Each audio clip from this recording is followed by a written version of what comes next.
Good morning student. आज मैं आपको क्या निराश हुआ जाए पाठ 7 का आगे का भाग पढ़ाऊंगी। उससे पहले मैंने आपको जहाँ तक भी इस पाठ को समझाया आपने बहुत ही अच्छी तरीके से समझ लिया होगा।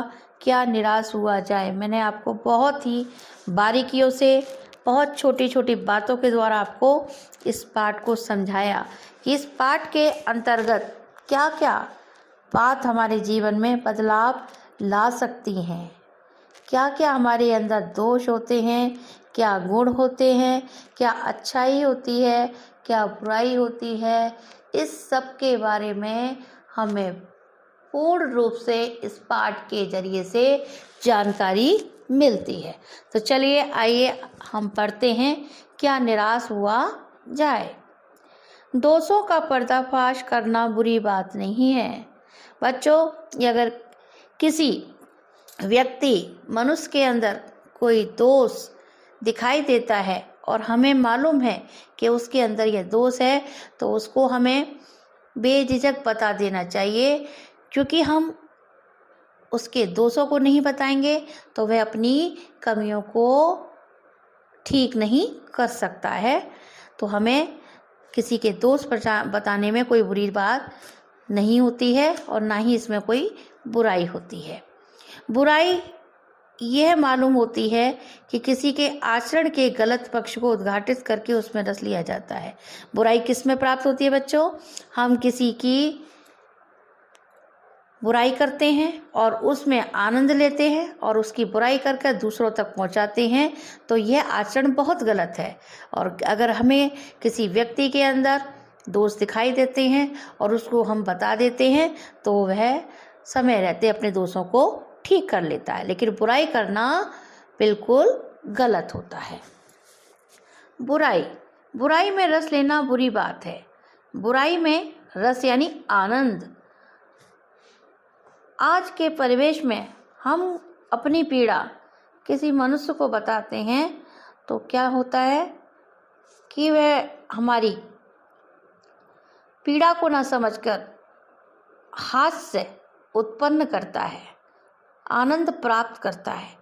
हमारी पीड़ा को बखूबी सुन लेगा, लेकिन उसमें कहीं ना कहीं आनंद प्राप्त करता है, क्योंकि मनुष्य की एक स्वाभाविक शैली बन चुकी है कि हम एक दूसरे की बुराई बिना करे नहीं रह सकते हैं। तो बुराई में इतना रस नहीं लेना चाहिए, इतना आनंद नहीं लेना चाहिए, बुराई नहीं करनी चाहिए। अच्छाई में उतना ही रस लेकर उजागर ना करना और भी बुरी बात है। अगर किसी व्यक्ति के अंदर अच्छाई छिपी हुई है और उसको हमें उसी आनंद के साथ में उजागर करना चाहिए, इसमें कोई बुरी बात नहीं है। सैकड़ों घटनाएं ऐसी घटती हैं जिन्हें उजागर करने में लोग चित्त में अच्छाई के प्रति अपनी भावना जागती है। सैकड़ों घटनाएं क्या होती हैं? दिनों दिन घटती रहती हैं, जिन्हें उजागर यानी जिनको दिखाना करके लोग चित्त में अच्छाई के प्रति अपनी भावना जागृत करते हैं। किसी को लेकर अच्छी भावना जागृत करना कोई बुरी बात नहीं है। हम किसी न किसी व्यक्ति से कुछ ना कुछ अवश्य सीखते रहते हैं, तो अच्छी भावना हमारे हृदय में रहनी चाहिए और हमें बुराइयों से दूर रहना चाहिए। आनंद की प्राप्ति अच्छाइयों में छिपी रहती है। अच्छाई को उजागर करना चाहिए, दोषों को दूर करना चाहिए। अगर किसी के अंदर दोष हैं तो उसकी हमें हंसी नहीं उड़ानी चाहिए और उसको तुरंत के तुरंत हमें बता देना चाहिए। एक बार रेलवे स्टेशन पर टिकट लेते हुए गलती से मैंने 10 के बजाय 100 रुपये का नोट दिया और मैं जल्दी जल्दी गाड़ी में आकर बैठ गया। कभी क्या होता है बच्चों, हम बस स्टैंड, रेलवे स्टेशन या किसी दुकान पर जाते हैं तो पैसे हमने दिए हैं और कभी कभी क्या हो जाता है कि ग्राहक कभी ज़्यादा ले लेता है और कभी उसके दुकानदार के पास में रह जाती है। तो इसमें हमें क्या करना चाहिए, देखिए 1 रुपये का नोट दिया और जल्दी जल्दी गाड़ी में आकर बैठ गया। 1 रुपये का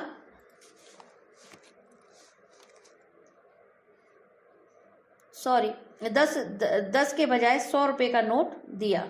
10 के बजाय जल्दी जल्दी गाड़ी जा रही थी और 10 की बजाय 100 का नोट दे दिया और गाड़ी में आकर बैठ गया। थोड़ी देर में टिकट बाबू उन दिनों के 2nd क्लास के डिब्बे में हर आदमी का चेहरा पहचानता हुआ उपस्थित हुआ। रेल में जब टिकट चेक आते हैं,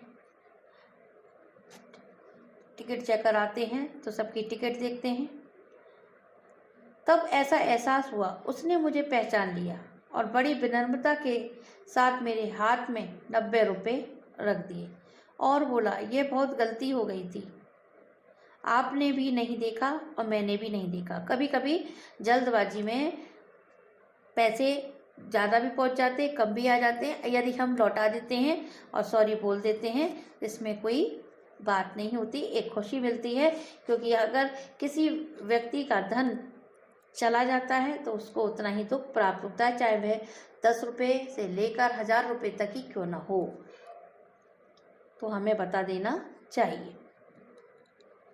अपने भी नहीं देखा, मैंने भी नहीं देखा। उसके चेहरे पर विचित्र संतोष की गरिमा थी। मैं चकित रह गया। किसी का उधार लौटाकर एक चेहरे पर जो चमक होती है, संतोष प्राप्त होता है, उसका अंदाज़ा नहीं लगाया जा सकता। क्योंकि अच्छे कार्य अगर हम करते हैं तो खुद भी आनंद प्राप्त होता है और हमारे द्वारा दूसरों को भी आनंद प्राप्त होता है।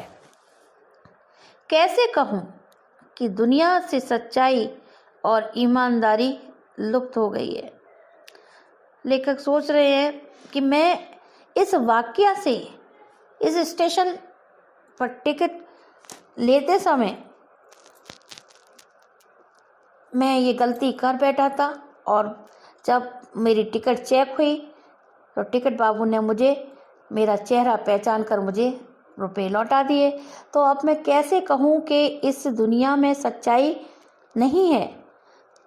कभी कभी ऐसा होता है कि इस संसार में बहुत से लोग बुराई करने वाले भी होते हैं तो बहुत से अच्छाई भी करने वाले होते हैं। अच्छे लोग बहुत कम मिलते हैं और बुरे लोग हमारे इर्द गिर्द घूमते रहते हैं। तो अच्छे लोगों की संगति, अच्छे लोगों से प्राप्त ज्ञान हमारे जीवन में एक उन्नति भी प्रदान करता है और एक हमारे जीवन को बदल देता है। कैसी अनेक अवांछित घटनाएं भी हुई हैं, परंतु यह एक घटना ठगी और वंचना की अनेक घटनाओं से अधिक शक्तिशाली है। एक बार मैं बस में यात्रा कर रहा था। मेरे साथ मेरी पत्नी और 3 बच्चे भी थे। बस में कुछ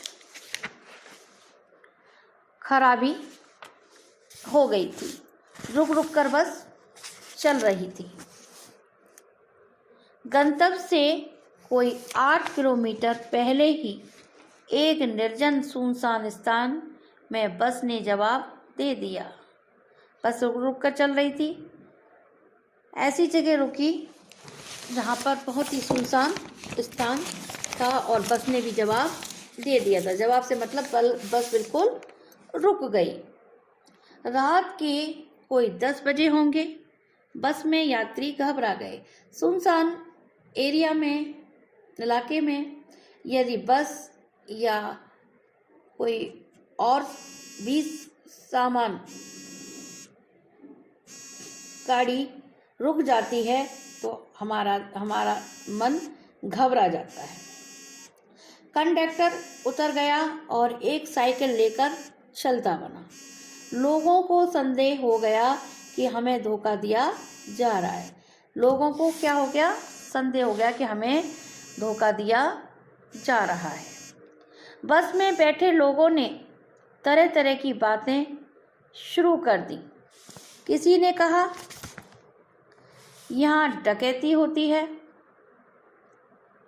2 दिन पहले इसी तरह एक बस को लूटा गया था। परिवार सहित अकेला मैं ही था। बच्चे पानी पानी चिल्ला रहे थे। पानी का कहीं ठिकाना ना था। ऊपर से आदमियों का डर समा गया था। कुछ नौजवानों ने ड्राइवर को पकड़कर मारने पीटने का हिसाब बनाया। ड्राइवर के चेहरे पर हवाइयाँ उड़ने लगीं। लोगों ने उसे पकड़ लिया। वह बड़े कातर ढंग से मेरी ओर देखने लगा और बोला, हम लोग बस का कोई उपाय कर रहे हैं, बचाइए, ये लोग मारेंगे। डर तो मेरे मन में था, पर उसकी कातर मुद्रा देखकर मैंने यात्रियों को समझाया कि मारना ठीक नहीं है। परंतु यात्री इतने घबरा गए कि मेरी बात सुनने को तैयार भी नहीं हुए। कहने लगे इनकी बातों में मत आइए, धोखा दे रहा है। कंडक्टर को पहले ही डाकुओं के यहाँ भेज दिया है। मैं भी बहुत भयभीत था, पर ड्राइवर को किसी तरह मारपीट से बचाया। लेखक भी क्या था, बहुत भयभीत हो रहा था, लेकिन फिर भी ड्राइवर को बचाया, मारपीट से बचाया। 1.5-2 घंटे बीत गए। मेरे बच्चे भोजन पानी के लिए व्याकुल थे। अब 1.5-2 घंटे का समय बीत जाता है और हम जितना सफ़र में सामान ले जाते हैं और वह खत्म हो जाता है और चिंता और बढ़ती जाती है। तो भोजन पानी खत्म हो गया था, व्याकुलता बढ़ती जा रही थी। मेरी और पत्नी की हालत कैसी हो गई थी? बुरी हो रही थी, घबराहट हो रही थी। क्यों? क्योंकि हमारे पास में खाने पीने का सामान खत्म हो गया था। लोगों ने ड्राइवर को मारा तो नहीं, पर उसे बस से उतारकर एक जगह घेर कर रखा।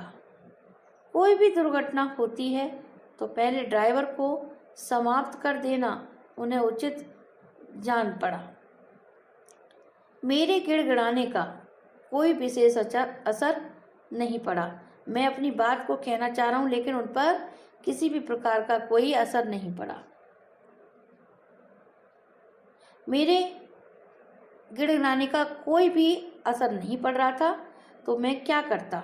इसी समय क्या देखता हूँ कि एक खाली बस चली आ रही है और उस बस पर हमारा बस कंडक्टर भी बैठा हुआ है।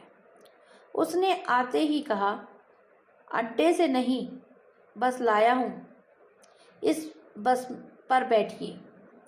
वह बस चलाने लायक नहीं है।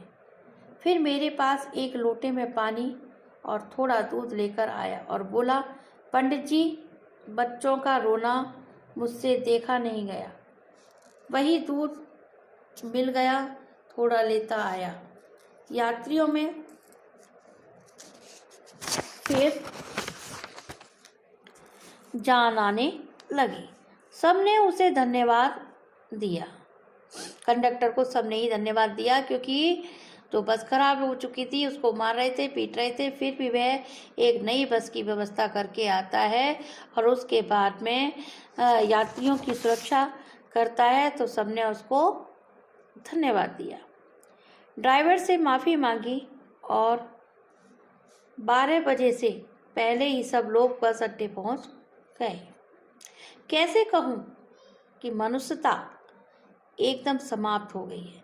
मैं सब कुछ देख रहा हूँ, दुनिया में सब कुछ खत्म नहीं हुआ। अच्छे लोग भी हैं, बुरे हैं तो बुरे के साथ में अच्छे लोग भी हैं, नहीं तो ये संसार कब का समाप्त हो जाता।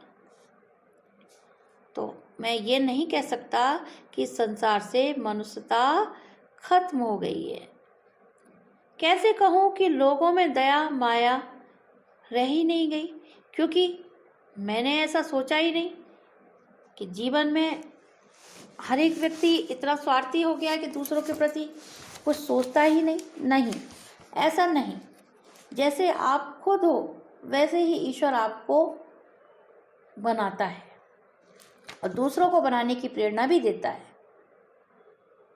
जीवन में जाने कितनी ऐसी घटनाएं हुई हैं जिन्हें मैं भूल नहीं सकता। लेखक कह रहा है कि कितनी ऐसी अचूक घटनाएं मेरे जीवन में घटित हो गई जिनको मैं नहीं भुला सकता। ठगा भी गया हूँ, धोखा भी खाया है, परंतु बहुत कम स्थलों पर विश्वासघात नाम की चीज़ मिलती है। मैं ठगा भी हूँ, मैंने धोखा भी खाया है, मेरे साथ विश्वासघात भी हुआ है, सब कुछ हुआ है, लेकिन इतना अधिक मैंने अपने आप पर हावी नहीं होने दिया। केवल उन्हीं बातों का हिसाब रखो जिनमें धोखा खाया है। यदि हम जीवन में एक घटना से सीख लेते हैं तो दोबारा क्या हो जाते हैं, सचेत हो जाते हैं। तो बच्चों, जीवन में हमें यही प्रेरणा लेनी चाहिए कि जीवन को किस तरीके से जीना है, किस तरीके से हमें दूसरों का आदर करना है, किस तरीके से हमें अच्छाइयों में आगे बढ़ना है, किसी की बुराई की तरफ हमें नहीं देखना है, तो हमें अच्छा ही अच्छा संसार दिखेगा। जीवन कष्ट में हो जाएगा, परंतु ऐसी घटनाएं भी बहुत कम नहीं हैं। ऐसा कुछ नहीं कि बहुत सारी घटनाएं घटित होती जाएं। जब लोगों ने अकारण सहायता की, निराश मन को ढाढ़स दिया और हिम्मत बंधाई है। यहाँ पर मनुष्यता को देखा गया है, किस प्रकार हताश हुए हृदय में निराशा खत्म हो जाती है और एक आशा की किरण जाग जाती है। तो अपने मन में कभी निराशा का बोध नहीं होने देना चाहिए, क्योंकि हमारे मन में जितनी निराशा उत्पन्न होगी उतना ही हम कुंठा से ग्रसित होते जाएंगे, दुख से ग्रसित होते जाएंगे। दुख हमको कभी भी अपने से अलग नहीं होने जाएगा। इसलिए हमें अच्छाइयों का सहारा लेना चाहिए, कभी किसी की बुराई नहीं करनी चाहिए, कभी किसी के अंदर दोषारोपण नहीं देखना चाहिए। कविवर रविंद्रनाथ ठाकुर ने अपने प्रार्थना गीत में भगवान से प्रार्थना की थी कि संसार में केवल नुकसान ही उठाना पड़े, धोखा ही खाना पड़े, तो ऐसे अवसरों पर भी हे प्रभु मुझे ऐसी शक्ति दो कि मैं तुम्हारे ऊपर संदेह ना कर सकूं। देखिए बच्चों, कितनी अच्छी बात रविन्द्रनाथ ठाकुर जी ने कही है। ईश्वर से प्रार्थना भी की है कि अगर मेरे साथ में कोई घटना भी हो जाती है, दुर्घटना भी हो जाती है, धोखा भी खाता हूँ संसार में, लेकिन मेरे अंदर ऐसी भावना का उजलापन नहीं होना चाहिए कि मैं कभी किसी के साथ में धोखा करूं, बदले की भावना रखूं कि मेरे साथ में अगर ऐसा धोखा हुआ है तो मैं दूसरों को भी उसी धोखे से नवाजूं। ऐसा नहीं होना चाहिए। ईश्वर मुझे इतनी शक्ति दे कि इतना समर्थ बनाए कि सब कुछ मैं सहन कर सकूं, मेरे हृदय में प्रेम का संचार होता रहे और दूसरों को यह प्रेम प्राप्त होता रहे। मेरे मन में किसी के प्रति संदेह नहीं उत्पन्न होना चाहिए। हे प्रभु, मैं जानता हूँ या जानती हूँ कि मेरे हृदय में आप निवास करते हैं और मुझसे किसी प्रकार की कोई गलती संदेह नहीं हो सकता। मनुष्य की बनाई विधियाँ गलत नतीजे तक पहुँच रही हैं। तो इन्हें बदलना होगा। मनुष्य की जो बनाई हुई विधियां गलत नतीजे तक पहुंचती जाती हैं, तो इनको क्या करना चाहिए? बदलाव करना होगा। वस्तुतः आए दिन इन्हें बदलना ही जा रहा है, लेकिन अब भी आशा की ज्योति बुझी नहीं है। आज भी हम देखते हैं कि हमारे अंदर जितनी भी कमियां हैं उसको दूर करने का प्रयास करते रहते हैं और एक आशा की ज्योति जलाते रहते हैं, क्योंकि हमारे हृदय में निराशा छाई हुई है तो कहीं ना कहीं आशा भी छिपी होती है। इस बात को हमें नहीं भूलना चाहिए। महान भारतवर्ष को पाने की संभावना बनी हुई है, बनी रहेगी। हमारा जो सपना है भारतवर्ष को अच्छा बनाने की, वो संभावना हर संभव तक बनी रहेगी और हमेशा ये कल्पना आगे बढ़ने की बनती रहेगी। मेरे मन, निराश होने की ज़रूरत नहीं। हे मेरे मन, तुझे निराश होने की आवश्यकता नहीं है, क्योंकि आगे आगे तेरा ही इंतज़ार हो रहा है, क्योंकि हमें आगे बढ़ना है, पीछे मुड़कर नहीं देखना है। तो बच्चों, इस प्रकार आपका 7वां चैप्टर क्या निराश हुआ जाए समाप्त होता है।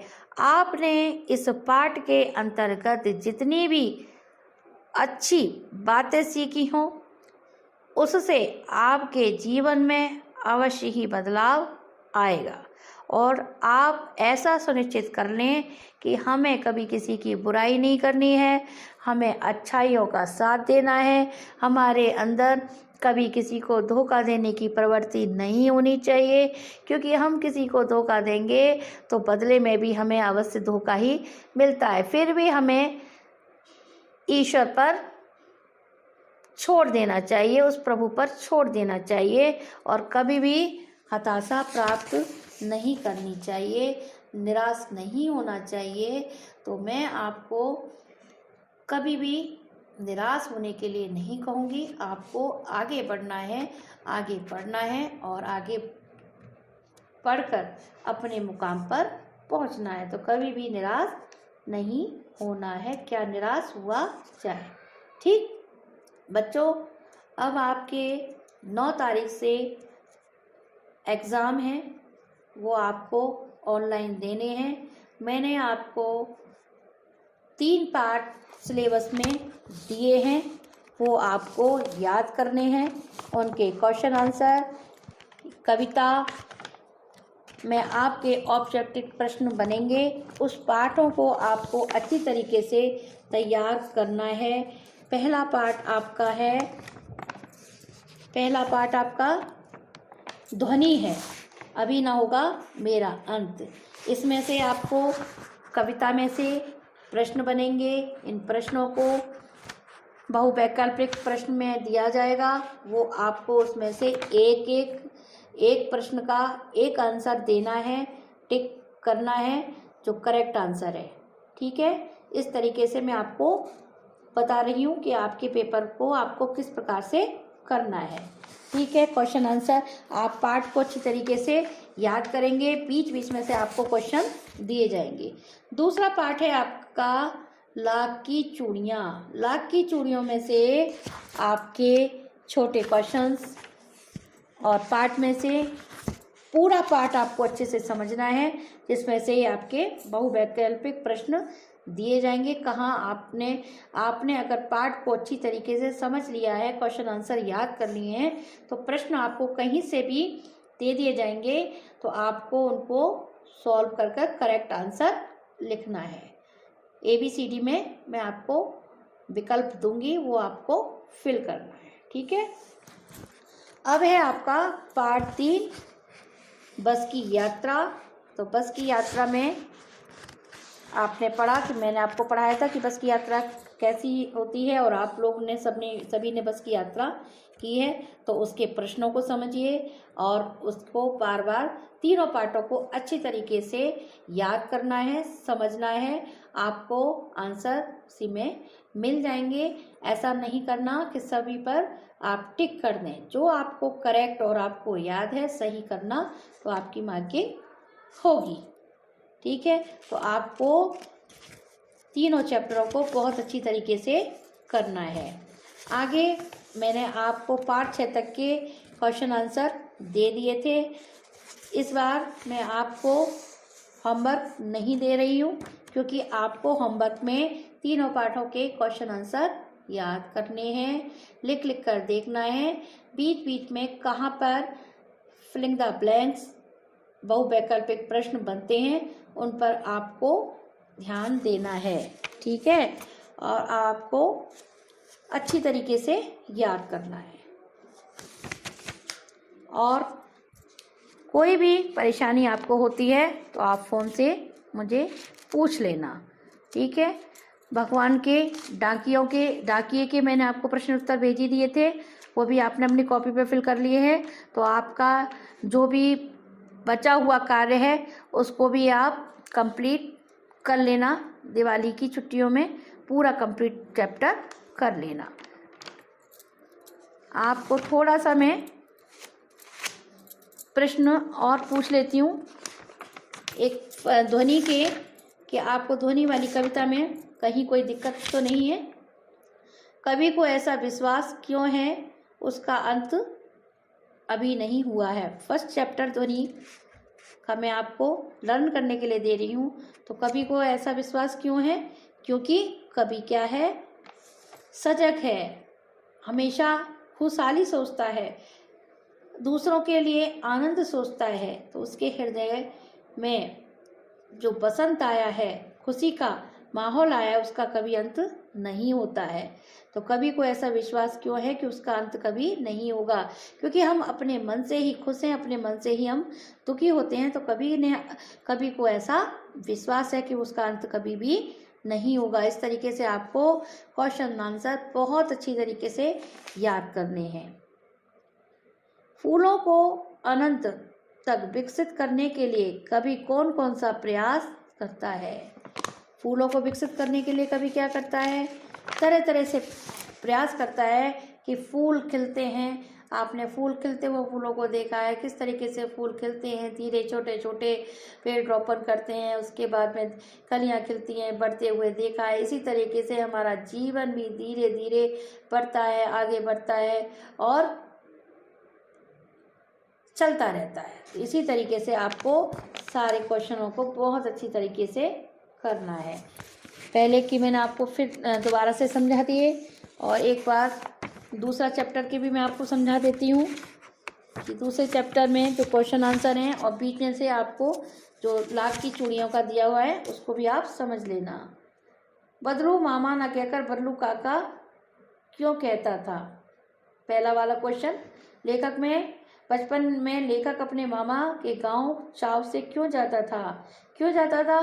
क्योंकि वहाँ पर लाख की रंग बिरंगी चूड़ियाँ बना करती थी और लोग बदलू को काका कहते थे, इसीलिए लेखक उनको काका कहा करता था। हालांकि वह ननिहाल में जाकर उसके मामा के यहाँ पर जाकर सभी को मामा कहना चाहिए था, लेकिन और बच्चे बदलू को काका कहते थे, इसी कारण लेखक उनको मामा कहता था। ठीक है, मैं आपको अच्छी तरीके से याद करा रही हूँ, क्वेश्चनों को अच्छी तरीके से आप ध्यान दीजिएगा।